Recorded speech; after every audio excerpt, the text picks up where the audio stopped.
between us, between us, between us, just between us. Bonjour à toutes et à tous et bienvenue sur Together TV, la chaîne qui rassemble les énergies positives.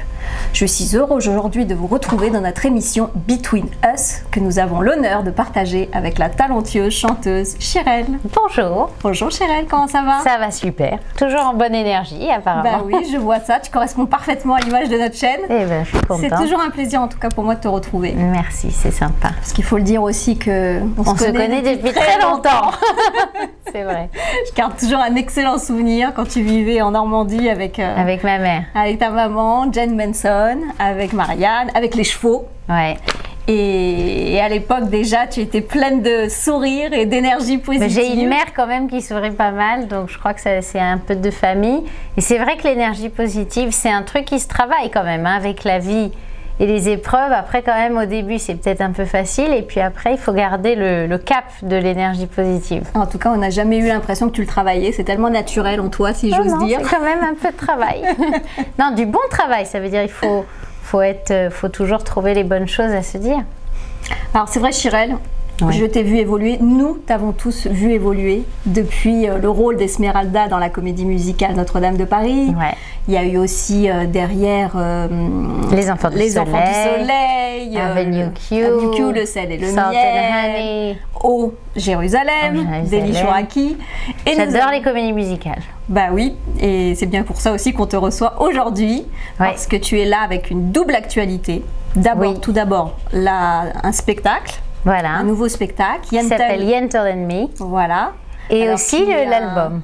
Exactement. Tu en fait, c'est pas tous les mots de la Non, bouche. mais c'est parce qu'en fait, le spectacle et l'album, ils se sont mariés ensemble. Ils se complémentarisent. Ouais. Voilà. Parce que je chante des chansons de l'album dans le spectacle pour présenter l'album et surtout pour présenter cette histoire que je raconte à travers les chansons de Yentl, de Barbara Streisand, qu'on connaît tous et qu'on aime.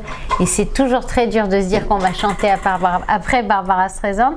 Mais en fait, c'est plutôt les chansons, c'est ce qu'elles veulent dire que j'ai emprunté pour pouvoir faire ce spectacle. Et alors donc effectivement il y a ce spectacle Yentl and Me, donc tout de suite on va déjà d'emblée donner les dates. Ouais. Le 1er décembre à Tel Aviv, au Zoa, c'est bien ça. Le 4 à Netanya Iriamim et le 8 à Ranana. Et après on refera une autre tournée un peu plus tard en Israël pour faire surtout Jérusalem parce que c'est très important pour moi, et Ashdod et encore d'autres villes. Et puis là je prépare à Paris, à Marseille, à Nice. Ça se profile là pour l'année 2020, donc je suis très contente. C'est surtout que c'est un projet que ça fait 3 ans que je travaille dessus dans ma tête, parce qu'il est venu d'un...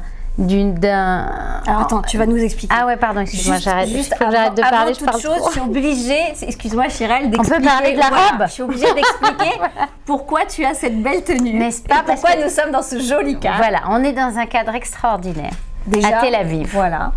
Et c'est un cadre magique parce que nous sommes chez Avi Levinstone, et donc qui nous a prêté, d'abord c'est un créateur israélien qui s'appelle Asaf Katz qui a fait cette robe, et comme j'adore me mettre en robe un petit peu, c'est un truc un peu quand même de ma mère, que j'ai toujours essayé ses costumes, etc. Donc j'ai vu plein de robes là en bas et j'ai dit ah là là, je veux absolument essayer celle-là, donc voilà, donc c'est pour ça que je suis arrivée. Et c'est pour expliquer aussi parce que la sortie prochaine de ton album en janvier, il s'appelle Will I Marry Me.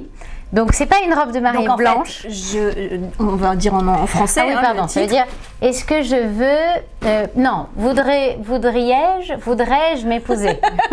Au lieu de voudrais-tu m'épouser, c'est voudrais-je m'épouser, parce qu'en fait après moult expérience de la vie, et puis ma mère qui s'est mariée plusieurs fois, et puis moi aussi j'ai compris à la fin qu'il vaut mieux se marier avec soi-même, non pas par dépit, mais parce qu'en fait, en vrai, au début, il faut être marié avec soi-même pour pouvoir après être se marier avec quelqu'un d'autre. Donc c'est le plus important. Et comme tu t'es déjà mariée, alors j'ai pas mis la robe blanche, mais on peut la voir aussi en blanc. Il faut juste demander à Safka s'il a fait en blanc. Voilà.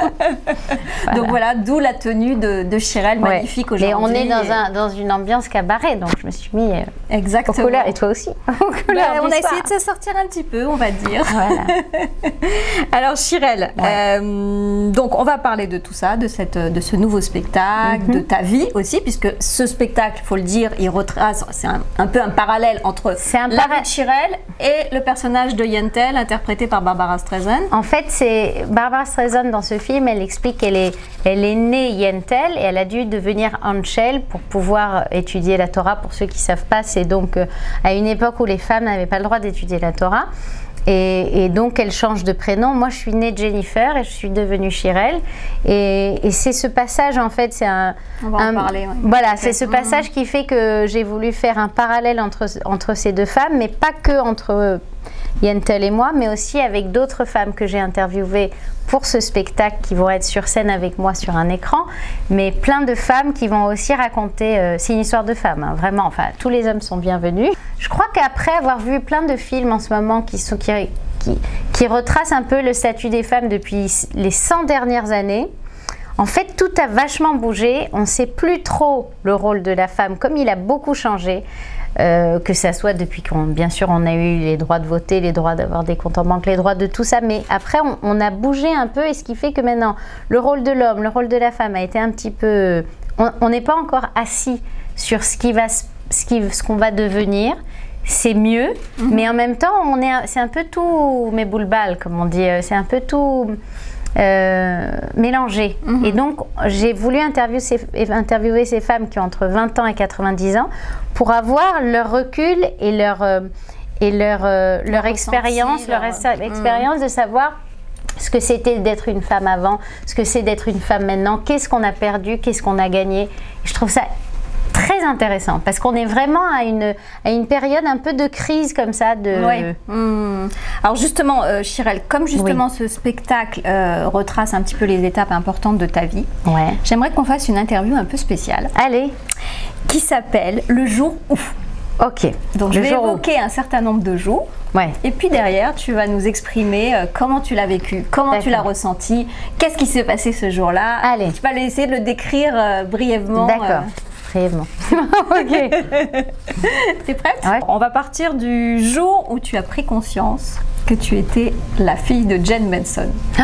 Ça c'est un truc, c'est super drôle, mais c'est impossible de répondre parce qu'en fait, pour moi, c'est normal d'être la fille de Jane Manson et c'est pas un truc qui est pas normal. C'est-à-dire que on m'a toujours posé la question, mais qu'est-ce que ça fait d'être la fille de Jane Manson? Ben, je sais pas, parce que en fait j'ai toujours été la fille de Jane Manson. Je ne sais, qu'est-ce que ça fait d'être pas la fille de Jane Manson? Mais est-ce qu'il y a eu un jour, on peut dire, où tu as pris conscience que tu étais une enfant star? Non. Parce que c'est mon normal à moi. C'est impossible de décrire quelque chose. Pour moi, c'était normal qu'elle soit à la télé parce que ça a toujours été comme ça. Donc, c'est pour un enfant qui est né de parents qui sortent de l'ordinaire, bah, pour eux, c'est leur ordinaire. Donc, je vois. Donc voilà, désolée. Il n'y a pas eu un jour. Parle-nous du jour où tu as décidé que tu voulais être juive. Alors, c'est une période très spécifique, c'est 12 ans. C'est pas par hasard parce que c'est l'année de la bat mitzvah et donc c'est une année, je pense, où les jeunes femmes, elles commencent à se poser des questions. Et j'ai su tout simplement parce que je sentais que j'avais une soif indescriptible de savoir plus sur le judaïsme. Je me suis inscrite à des cours de Torah et puis j'étais en effervescence dès que j'approchais les textes, la Bible, les histoires. C'est comme si, je sais pas, je revivais un truc qui était pas presque endormi, mais voilà. Donc je m'en souviens, c'est 12 ans, c'est très clair. Mais je sais pas un jour spécifique forcément. Raconte-nous le jour où tu as obtenu ta conversion. Alors là, j'avais 18 ans. J'ai toujours dit que c'est le jour, c'est bizarre de dire ça, mais quand je suis sortie du mikvé, c'était le jour le plus important de ma vie, plus que tous les autres. Parce que c'est comme une injustice un peu. Le mikvé, voilà, c'est quand tu sors du bain rituel, de l'eau de pluie, où j'ai dit mon prénom, parce que c'était comme, donc Shirel, de Jennifer, je suis passée à Shirel. C'est un moment comme s'il y avait quelque chose qui était cassé ou qui là tout d'un coup est réparé, et c'est le tikkun comme on dit en hébreu, c'est-à-dire la réparation, et je pense où ton âme et ton corps ils font qu'un. C'est un moment, c'est très dur à décrire, mais je pense que c'est le moment le plus fort en tous les cas. 18 ans, voilà, je m'en souviens. Donc 13, 18 12, 18. Ah oui, 12. Ouais. Exact. À présent, pour en revenir à ton actualité, j'aimerais que tu nous racontes le jour où tu as eu le déclic et que tu as décidé de faire ce spectacle Yentl and Me. Ça, je m'en souviens aussi. C'était il y a 3 ans, donc j'avais 39 ans. Et en fait, après avoir eu plein de refus d'auditions que j'avais passées pour faire Les Misérables, pour faire... T'as quand même fait, on rappelle que tu as fait quand même The Voice en Israël. Ouais, aussi. Que tu es arrivée en demi-finale. Ouais, c'était bien, c'était sympa. Mais ouais, c'était mitigé comme expérience. Mais par contre, je voulais vraiment faire des comédies musicales parce que j'ai grandi sur ça et que j'adore ça. Je me suis dit pourquoi pas en faire en Israël. Et c'est vrai qu'à chaque fois, je suis arrivée très près de la fin. Mais on me disait tout le temps, ah mais non, mais tu as un accent israélien, enfin français, donc on préfère quelqu'un d'autre qui n'aura pas cet accent. Et c'est très dur, et ma mère a eu la même chose en France, puisque elle avait l'accent américain quand elle parlait français, donc il lui donnait des rôles très spécifiques, et c'était souvent très frustrant, parce que, voilà, donc moi j'ai été tellement frustrée que j'ai dit à mon père, ah j'en ai marre et tout, j'en ai marre, on me dit toujours non, non, non, et d'un non est apparu une bonne idée, un oui, et qui m'a dit, bon bah, je sais pas, qu'est-ce que tu as envie de faire? J'ai dit, bah, Yentl. Il me dit, bah, fais Yentl. J'ai dit, mais comment tu veux que je fasse Yentl? Je vais pas le faire toute seule. Ici, trouve une idée pour faire Yentl. Et c'est comme ça qu'est née l'idée. C'est toujours dans les moments où on a des noms et des portes qui se ferment qu'à un moment donné, on est obligé d'inventer une autre porte. Et c'est l'invention de l'autre porte qui fait que ça nous fait grandir, je crois. Tu te souviens du jour où tu as regardé Yentl pour la première fois? Je me souviens que quand j'ai regardé Yentl, en fait, à chaque fois que je regarde Yentl, et j'ai vu peut-être plus de 100 fois, je suis complètement, mais je sais pas, c'est bizarre à dire, mais j'ai l'impression vraiment que ça parle de moi. Pas parce que... je ne sais pas exactement pourquoi, je ne peux pas expliquer ça avec des mots, mais d'abord cette musique de Michel Legrand qui est tellement juive, alors que Michel Legrand ne l'est pas, hein. Il a réussi à retranscrire des notes extraordinaires, et cette passion pour elle d'étudier, c'est quelque chose qui était très similaire à ce que j'ai vécu. Tu t'identifiais déjà au personnage quand tu l'as vu, ce film? Complètement. Alors, je ne suis pas une féministe. T'étais petite déjà, ouais, j'avais 13 ans, 14 ans, comme ça. Oui, donc ça correspond à peu près. Ouais, c'est à peu prêt au truc. Et puis, je l'ai vu plus de 100 fois. Je le connais par cœur, du début à la fin, de chaque scène. Une petite phrase là, comme ça, tout de suite? Non, mais tu l'as dit que tu le connais par cœur. Non, je le connais par cœur, mais parce que je sais pas, c'est comme un rêve, ce film. Ce film, il est extraordinaire. Alors, ce qui est drôle, c'est que j'ai rencontré Barbara Streisand, je crois que je te l'ai dit. Oui, mais c'était mon prochain jour, mais c'est pas grave. Alors je te laisse. Justement, j'aimerais que tu nous racontes le jour où tu as rencontré Barbara Streisand. Alors le jour où j'ai rencontré Barbara Streisand, j'avais 18 ans. Et mon père, en fait, la connaissait très bien et il m'a dit, écoute, est-ce que tu veux qu'on aille dîner chez elle? Mais pour moi, c'était genre le rêve absolu. C'est ma chanteuse préférée et tout. Donc, je me suis mis à peu près dans cette robe comme ça, noire. Bah voilà. Mais pas aussi quand même. Bon, j'avais 18 ans, je me suis mis des petits talons, des trucs. J'étais toute prête pour rencontrer Barbara Streisand. Et elle ouvre la porte et elle est en jogging. Et là, je me rends compte que je me suis trompée complètement sur comment il fallait être. Et mon père aussi, il était en espadrille, il me faisait des pâtes. Enfin, c'était, voilà, je me suis retrouvée là. Et en fin de compte, comment justement tu as pu rencontrer comme il était, en fait, il m'a fait une surprise. La première fois que je lui ai parlé, c'était un vendredi soir. On était à table avec des amis à New York, donc sans mon père. Et mon père m'appelle et me dit, tiens, je te passe quelqu'un. Donc il me passe quelqu'un, elle me dit pas qui c'est. Et je dis, qui? Who is it? Who is it? Et elle me le dit pas. Donc moi j'essaye de deviner, mais je vais pas. Elle dit, no, it's Barbara. Barbara Streisand. Wow. Et là, j'ai fait comme... J'en pouvais plus. Je me rappellerai toute ma vie de ce moment. Et après, elle m'a dit, écoute, viens manger. Tu viens à LA, machin, viens manger. Alors j'ai dit, bien sûr, oui. Et ce qui est fou, c'est qu'au bout de 10 minutes, tu oublies que c'est Barbara Streisand. Tu oublies que c'est n'importe qui, puisqu'on est tous des êtres humains et qu'à la fin...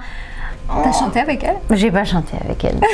Faut pas exagérer. Mais par contre, on était sur un canapé avec une couverture et elle avait, un home cinéma. Et il y avait, je me rappelle, Apollo 13 à l'époque, elle est au cinéma, en ce moment au cinéma, et elle l'avait dans son salon. Et donc on était là, sous une couverture, à regarder Apollo 13. Waouh! Incroyable. Avec un chocolat chaud. Vraiment incroyable. Mais bon, voilà, après je ne l'ai plus revu depuis. Alors, le jour justement où Michel Legrand a disparu, récemment. Ah ouais. Eh ben, tu sais quoi, c'était... Mon père aussi était ami avec lui. Il a réussi juste avant. Donc ton père, André Djaoui. André Djaoui, voilà. Producteur de cinéma.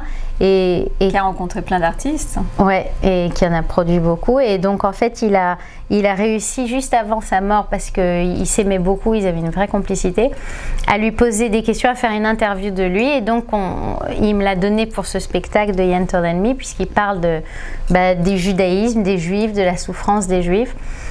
Et de Yentl. Donc j'ai eu la chance, je devais le rencontrer, je lui avais envoyé les chansons et il est parti. Mais voilà, en fait il était marié avec Masha Merrill, qui est une amie aussi de mon père que j'aime beaucoup, et j'espère qu'elle viendra nous voir. Et donc tu as été très... Forcément j'ai été très triste. Mais bon, voilà, il avait plus de 90 ans, il a vécu une vie incroyable, et puis il a écrit des choses sublimes. Et depuis d'ailleurs qu'il est parti, j'arrête pas d'écouter tous les Podane, les Demoiselles de Rochefort, enfin tout le monde. J'adore. Tu te souviens du jour où tu as chanté pour la première fois Papa, Can You Hear Me? Non. Non, je me souviens pas, parce que en fait c'est pendant que je voyais les films. En fait, quand je voyais le film chez moi, mais comme je connaissais tout par cœur, j'étais là et je chantais en même temps que le film. Ça devait être la première fois. Alors, comme tu la connais par cœur, ouais, tu peux nous chanter un petit extrait? Eh ben voilà, et on essaye. Papa, can you hear me? Papa, can you see me? Papa, can you find me in the night? Papa, are you near me? Papa, can you hear me? Papa, can you help me not be frightened? Da, da, da, da, da. Mais vous viendrez voir le spectacle. Mais alors, ouais, c'est magnifique, c'est vraiment... Est-ce que papa t'a entendu? Justement. Souvent quand je chante cette chanson, comme elle chante à son père qui est parti et qui est mort, moi je pense pas forcément à mon père. Donc je pense plutôt à une prière que j'enverrai à notre Père, à tous. Donc oui, bien sûr qu'il m'a entendu. Tout le temps d'ailleurs. C'est une communication permanente. C'est un échange avec lui qui t'a permis justement de monter ce spectacle. Eh bien sûr, bien sûr. Parle-nous du jour où justement tu as interviewé ces 15 femmes. C'était génial. Sur quel thème tu les as interviewées? Pourquoi En fait, c'était une idée de Ovlak, le photographe, qui a donc fait un clip avec moi qui s'appelle Free. Sur Tel Aviv, hein. Ouais, qui est génial. Et en fait, il m'a dit, écoute, tu devrais interviewer ces femmes au lieu de juste les mettre dans le clip. Je dis, ah oui, c'est une bonne idée. Donc j'ai préparé en fait les thèmes essentiels du spectacle. Et elles sont toutes tellement différentes, parce que t'en as de 20 ans, t'en as de 90 ans. Alors bon, c'est vrai, les âges changent, mais j'en ai plusieurs de 90 ans. Et elles sont toutes complètement différentes parce qu'elles viennent de pays différents, de cultures différentes. Et elles ont toutes une opinion et un avis qui s'opposent presque souvent. Et je trouve ça génial, drôle. Alors sur quoi tu les as interviewées? Je les ai interviewées sur le père, parce que Papa Can You Hear Me, sur leur père. Et c'est très mignon de voir voilà, des femmes de 85 ans dire moi j'étais amoureuse de mon papa, j'étais une fille à papa. Et après... Tu as, par exemple, je te disais, la femme aujourd'hui, avec le rôle de la femme, j'ai pris des avocates, j'ai pris des femmes de Côte d'Ivoire qui habitent en Israël et qui ont laissé leurs enfants là-bas, des femmes très courageuses et qui vont donc toutes témoigner avec leur cœur ce que c'est l'appartenance à une terre, la féminité, le souvenir. J'ai pris j'ai pris 2 personnes qui sont des Nitzolei Shoah, qui sont des, comment on dit, des rescapés de la Shoah, qui racontent aussi un peu leur histoire. Donc en fait je monte sur scène, mais je suis pas du tout seule, j'ai 15 femmes avec moi, plus les 2 musiciens Giora Linenberg, voilà, hein. Linenberg et Yoed Nir, et ces femmes sur écran qui sont avec moi, belles comme tout. Qu'est-ce que tu en as tiré justement de l'enseignement de ces femmes? En fait il faut... en fait, le truc c'est que en voyant qu'elles avaient toutes des avis différents, j'avais pas vraiment forcément envie de donner mon avis. J'avais envie de laisser un peu l'antagonisme de toutes ces femmes. Et j'ai appris avec elles que c'est vachement plus riche quand on ne donne pas forcément son avis et qu'on écoute l'avis des autres. La sagesse, l'écoute, bien sûr.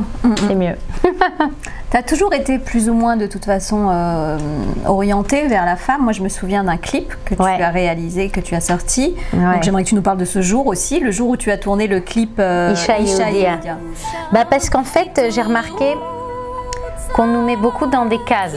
Que ça soit, même pour les religieux, tu sais, tu arrives en Israël, on te dit alors tu es dati, tu es pas dati, tu es kippa sroga, la kippa comme ça ou la kippa comme ça ou la kippa. Et donc ça te met dans des catégories et j'aime pas trop ça.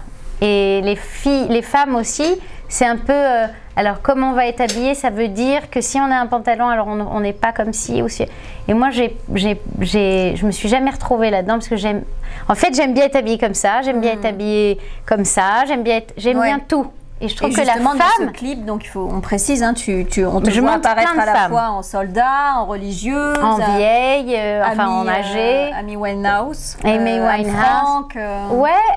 J'ai voulu montrer que la femme, elle a tellement de couleurs déjà en elle. Elle a 1000 femmes ou plus. C'est pour ça qu'on est très compliqué. C'est pour ça qu'on peut faire plusieurs choses à la fois aussi. Voilà, on peut faire plusieurs choses, on est plusieurs. Et en plus de ça, pourquoi se limiter, quoi? Pourquoi c'est tellement plus riche quand c'est ouvert? Voilà, donc j'ai fait c'est vrai que je fais toujours un peu ces thèmes de femmes. Tu sais pourquoi? Parce qu'en fait, je crois que quand tu grandis, pour te sentir en sécurité, tu te donnes une définition. Et plus tu grandis et plus tu casses la définition et tu dis ah mais je suis aussi ça et aussi ça et aussi ça. Et à la fin, tu comprends qu'il faut plus définir. Voilà. Alors justement, est-ce que tu peux nous parler du jour où tu joueras Yentl and Me pour la première fois? Je me prépare à ce jour parce que comme c'est un truc que j'attends beaucoup et donc j'ai appris que en fait c'est pas la destination, c'est le chemin qui est le plus important. Et aujourd'hui j'étais en répétition avec mes musiciens. Et je me suis dit, voilà, ce moment-là, il est aussi important que celui de dimanche prochain quand je vais monter sur scène et de toutes les fois où je vais monter sur scène. Parce que c'est la préparation, le chemin où on est là, tous excités, on ne sait pas ce qui va se passer. C'est extraordinaire. Et en même temps, c'est pour me calmer, pour ne pas avoir trop d'émotions. Quand on a trop d'émotions, on ne peut pas chanter. Donc il faut savoir un peu apaiser le... Tu dis que ça va être l'événement le plus marquant de ta carrière? Pour moi, peut-être pas cette première-là, mais ce spectacle, ouais, c'est le...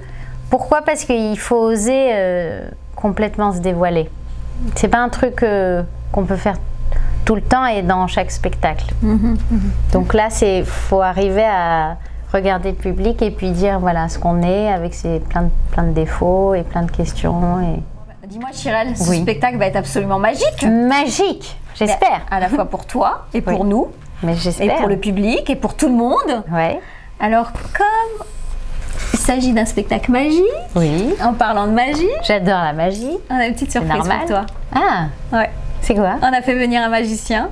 Ah, Il s'appelle Yossi Akosem. Yossi Akosem. Et il va te faire un petit tour de magie. Salut, salut. Yossi. Comment ça va? Très bien. Voilà, je m'appelle Yossi, je suis magicien. Et aujourd'hui, j'avais envie de vous faire un tour de cartes. Et pour ça, on va prendre un jeu de cartes invisible. Ah, Ouais, c'est un jeu de cartes qui est juste là. d'accord. Vous voyez? Ça commence bien déjà. Ça commence bien, hein? Ouais. Regarde, je vais donner le jeu de cartes. Ouais, Est-ce que tu peux le vérifier? ouais. Vérifie. Non, tu peux ouvrir Ah, les yeux. mince. Hein. Ah oui, Tu c'est peux vrai. ouvrir les yeux, pas de problème. Alors, j'ai trié les cartes, les noirs d'un côté et les rouges de l'autre. Ouais. Ok? J'aimerais que tu les sépares et que tu prennes une des deux couleurs et tu les jettes à Vanessa. Une. Une des deux couleurs. Toutes les noires ou toutes les rouges. Ah, d'accord. Ok. Tu lui as jeté les noirs ou les rouges? Je te le dis. Oui, tu peux me le dire, pas de problème. Les noirs. Tu as jeté les noirs, donc tu as gardé les rouges. Ouais. Donc il reste les carreaux et les cœurs. Oui. Ok. J'aimerais qu'à moi maintenant, tu me donnes soit les carreaux, soit les cœurs. Merci. Tu m'as donné Les carreaux. les carreaux, j'étais sûr. Vanessa, on les jette Forcément. ensemble? Allez. 1, 2, pfiou. Donc tu as que les cœurs dans les mains. Ouais. Nous sommes d'accord. Il n'y a que des cœurs. Il y a Ouais. 13 valeurs, de l'as au roi. Oui. Ok. J'aimerais que soit tu l'as choisi, soit tu fais choisir Vanessa. Tu préfères la faire choisir. Vanessa, tu prends une carte. Ok. Si on regarde maintenant le tour, on se dit qu'est-ce qu'ils font? Alors, tu peux jeter le reste. Ah, Tu jettes le reste. Ah, délicatement, il y a un sacré bazar, mais ça passe. Donc, il y a une carte. Avant que tu me donnes la valeur de ta carte, j'ai un jeu de cartes. ouais. Est-ce que tu peux me dire pour la première fois le nom de ta carte? Le nom de la carte que es vous avez. sûr que tu veux que je te le Certain, dise? tu peux me le dire. Ah bon? Ouais. La dame de cœur. La dame de cœur. Ouais. Pourquoi là, il pourrait? Dame de cœur. Regarde, j'ai le jeu et j'ai ici aussi, j'ai mon téléphone. Ouais. Ok. J'aimerais que tu gardes mon téléphone dans les mains. J'aime bien ce tour de Ouais, magie. c'est cool, hein. C'est quoi comme téléphone? Alors regarde, ici, j'ai un jeu de cartes. Ouais. Ok. Et tu vas jamais le croire, mais au milieu du jeu, il n'y a qu'une seule carte qui est retournée et c'est la dame de cœur. Non, comment c'est possible? Alors, on peut faire mieux encore. Je vais C'est te pas demander de. possible. Regarde bien.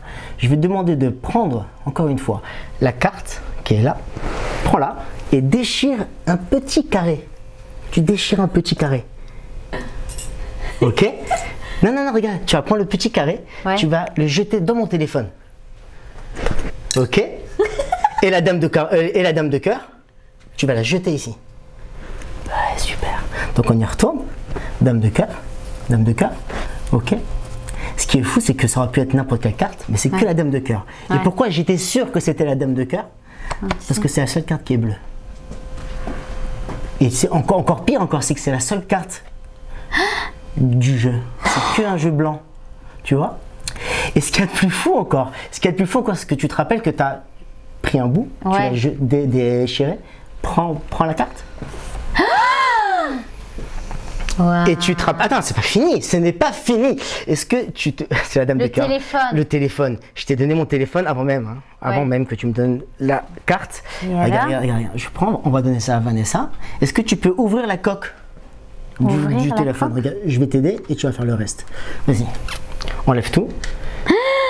Est-ce que Il tu est peux là, je l'ai vérifier jeté. que le petit bout correspond exactement à la carte?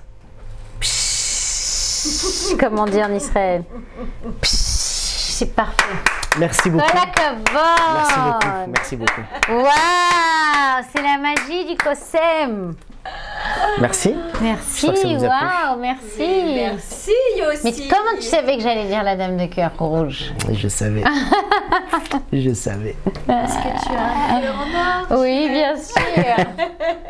Bon, vraiment un Merci chapeau. aussi. Merci à vous. Alors, mais où est-ce qu'on peut revoir tout ça et encore d'autres plein Alors, de je fais un magie. spectacle très Oui. prochainement, le 23 décembre, pour la fête de Hanouka, Ouais. pour la mairie de Tel Aviv, qui sera au Bet à Kibbutzim, au 13 rue Leonardo de Vinci, À 13h. à 13h. C'est ça. Ah, tout est 13, en fait. Tout est 13. Et pour réserver, c'est pas... Porte-bonheur. Ouais, ça porte bonheur, exactement. Et pour réserver les places, il faut aller directement sur la page Olim francophone de Tel Aviv. Et là-bas, vous aurez toutes les informations pour réserver vos places. Merci beaucoup. Merci beaucoup, Yossi. C'est moi qui vous remercie. À très vite. Merci. Alors, Chirel, Oui. dans ce spectacle, tu vas nous chanter aussi des titres de ton nouvel album. Ouais. Will I Marry Me? Will I marry me? Est-ce que tu peux nous parler justement du jour où tu t'es mariée avec toi-même, avant que ça soit aujourd'hui? Oh là là. C'était une période difficile, mais toute période difficile dans la vie amène une bonne période à la fin. Où tu t'es mariée avec toi-même? Ouais, mais mais le jour où tu as justement, divorcé. non, mais quand la plus dure épreuve de ma vie, jusqu'à aujourd'hui, j'espère qu'après ça ira mieux, c'est après cette dure période non, ça a duré 3 ans. C'est pas un jour. Hein. C'est 3 ans d'épreuves qui après ont fait que j'ai dit je veux me marier avec moi-même et donc que j'ai écrit cette chanson parce qu'en fait quand tu te maries avec toi-même tu récupères ton pouvoir, tu donnes plus tous les clés chez l'autre. Et une fois que tu l'as récupéré, d'abord tu te sens mieux.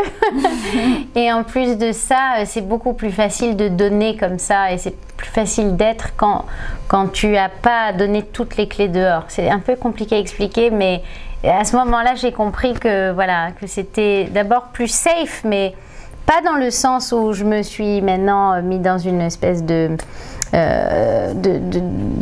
d'endroit tout encerclé, pas du tout. C'est juste que je me suis un peu récupérée en fin de compte. J'étais un peu en 1000 morceaux et une fois que je me suis récupérée, je me suis mariée avec moi. Mais c'est imagé bien sûr, mais c'est comme ça que j'ai voulu écrire cette chanson. Je me dis oui à moi-même, je me dis oui, je me mets ma bague et je suis free et je suis libre. C'est ça les paroles de la chanson. Est-ce qu'on peut dire aussi que le jour où tu t'es mariée avec toi-même, c'est le jour enfin le jour en tout cas, est-ce qu'on peut l'associer au fait que tu te sois mariée avec Israël, avec ton judaïsme? Est-ce que ça va ensemble. Je pense que quand on a un amour aussi profond et évident, tous les cas que moi j'ai avec ce pays, parce que je l'ai eu de manière assez frappante, on va dire, c'est l'amour de même. Je me suis mariée aussi avec ce pays. C'est vrai que c'est bête à dire, mais je crois qu'en fait, David, dans les psaumes, il dit, on dit m'a mariée, que Dieu est sa mariée. Enfin, il y a une relation de marié et époux entre Dieu et Israël, entre Israël et son peuple. Et donc oui, c'est un peu... ce mariage, c'est quoi? C'est une union, en fin de compte. C'est symbolique de se mélanger, d'avoir une vraie connexion, une vraie intimité. En parlant de mariage, oui, de vrai mariage, enfin, je veux dire, au sens strict du terme. Oui. Tu t'es mariée récemment avec Arnaud Sayeg et tu as eu un 3e enfant. Tout à fait. Est-ce que tu peux nous parler du jour où tu es devenue de nouveau maman à l'âge de 41 ans? En fait, ça n'a rien à voir de donner la vie quand on est plus jeune. Enfin, ces 10 ans d'écart font qu'on est bien évidemment une autre personne un peu. Et c'est formidable, c'est comme une nouvelle chance, c'est comme si on m'avait donné une nouvelle opportunité de faire les choses un peu différemment aussi. Pas que je regrette des choses, hein, mais je suis très heureuse d'avoir c'est devenu un peu plus commun d'avoir des mamans qui donnent vie à 42 ans, tout ça c'est devenu un peu commun, mais c'est quand même extraordinaire parce que on se sent revenir un peu en arrière, mais en même temps on a l'expérience, donc on est beaucoup moins stressé. Et c'est formidable. Je ne sais pas quoi dire, mais je me souviens que j'étais très heureuse ce jour-là et je suis encore maintenant. Et tu arrives facilement à gérer vie de famille, vie de maman. Ça c'est un truc ça c'est nouveau pour moi. La première fois, la première fois que je suis devenue maman, j'ai été maman juste à 1 an et demi d'écart entre mes 2 enfants, donc j'ai dû un peu mettre tout de côté point de vue professionnel parce que c'était, voilà, ça me prenait beaucoup de temps et c'est normal. Je suis contente de l'avoir fait. Et là, j'ai un partenaire adéquat pour pouvoir aussi faire ce que j'aime. Et j'ai 2 enfants qui ont grandi et cette petite-là qui me suit un peu partout, je l'amène au studio. Bon là, elle n'est pas venue parce que maintenant elle commence à marcher, elle aurait mis le... Mais sinon, je l'ai amenée au studio pendant 1 an, elle a fait tout l'album avec moi. Elle va reprendre le micro comme maman je sais pas. et comme grand-mère. Déjà, ma fille, elle chante, la grande, elle chante très très très bien. Donc c'est vrai que, je sais pas, peut-être c'est de génération en génération. Pour l'instant, on en est 3 générations. Il y aura peut-être une 4e, mais c'est formidable d'être maman. Maintenant, d'abord, je suis beaucoup plus apaisée de savoir que je peux être maman et chanteuse et que c'est pas antinomique. Voilà. On parle d'amour, on parle de... Faisons l'amour. Ah, pas mal. Oui, mais c'est faisons l'amour avant de nous dire adieu, donc tout se regroupe. Est-ce que tu peux nous parler du jour où tu as repris en anglais le tube de maman? Ouais. Alors ça, c'est drôle parce qu'en fait, je voulais lui faire une surprise à ma mère et je lui en ai pas parlé et tout. J'ai dit, bon, je vais reprendre sa chanson de manière différente et pendant... En fait, je suis une personne qui apprend très lentement parce que pendant 2 ans, j'ai dû faire des essais pour faire cette chanson. Je les ai toutes jetées à la poubelle parce que ça ressemblait trop à ma mère et je faisais trop du copier-coller comme ça. Et puis un jour, j'ai dit, ok, bon, je vais la faire en anglais.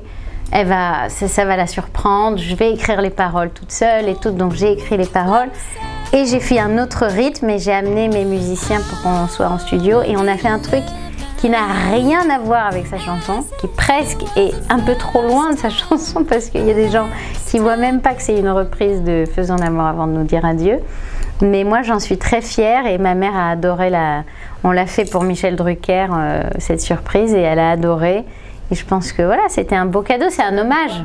Ça donne quoi? Ah, ça donne I wanna be loved by you before the night is over. Et c'est très groovy, un peu world music comme ça et tout ça. Vous allez l'entendre au spectacle aussi. En tout cas, on a vraiment hâte, Chirelle, de te retrouver sur scène avec ton nouveau spectacle Yantel and Me. Donc Oui. On rappelle les dates, hein, le 1er décembre au théâtre Zohar de Tel Aviv, le 4 à Natania Ouais. et le 8 à Ranana et bientôt partout Si Dieu en peut. Israël et aussi en France et peut-être même aux États-Unis d'ailleurs. Oui, hein, je veux le faire aux États-Unis. parce qu'il ne faut pas oublier non plus que Je suis américaine. Voilà, en tout cas, on rappelle, pour réserver ses places, il faut vite se dépêcher. Je crois Culture Access. cultureaccess.com.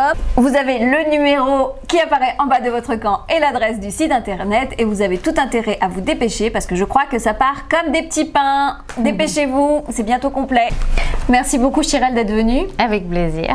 On va remercier également Avi Leviston, Oui. hein, le nouveau salon de coiffure branché de Tel Aviv. 231 rue Ben Ben Yehuda. Yehuda, Hein, à Tel Pourrez-y. Aviv.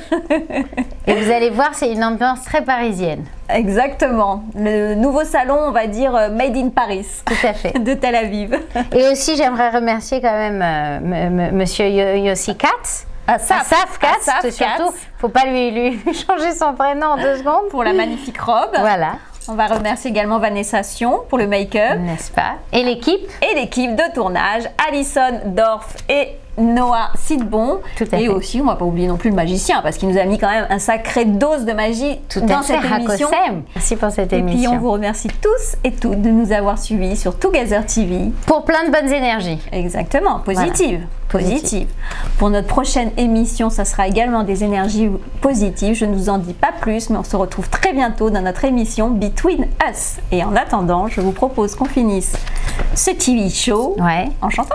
Allez, en chantant. On chante quoi? Bah, de la liberté. Ah, alors attends. Alors il faut un peu de musique. Allez, c'est Allez, on parti. y va. Maestro, music. We are small, tall, thin or curvy. We are sweet and strong, young or mature. We are wild, fit, round and wavy. We are beauty when we are free. Maintenant, il faut que tu chantes. Oh non. Oh, oh, oh, oh, oh, oh, oh, oh, oh, oh, oh. Encore une fois. Oh, oh, oh, oh, oh, oh, oh, oh, oh, oh, oh. À la semaine prochaine. À très bientôt.